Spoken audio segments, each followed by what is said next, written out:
Hey everyone, in this video today I'm going to fix this SwagCycle bike.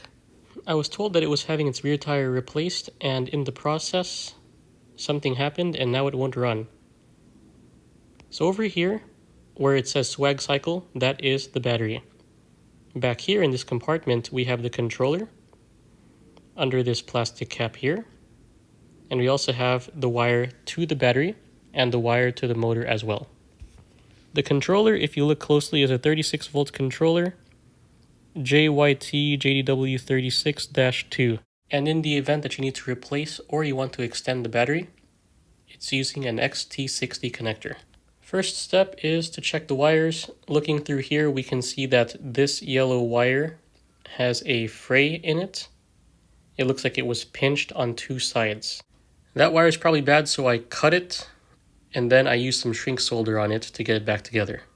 Now for the second issue, when I turned it on, I got error 8 on the display panel. So you see this red, black, and blue wires on the bottom right here? Yeah, they're not plugged in very well. I tried plugging them back in temporarily into the little holes that are there, and the error went away, and I was able to run this bike scooter thing. So what it tells me is I need to wire in a new throttle.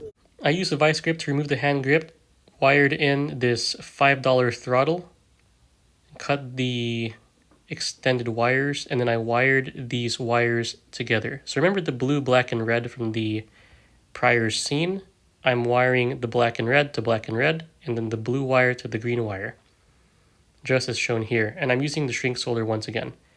With that, when I hit the throttle, it works, and it's working well. So there we go. I have now put the swag back in Swagtron. This switch here is just mounted using electrical tape. Now there's no more errors, and the throttle is working just fine. The motor does run all the way up to 19.9 miles per hour.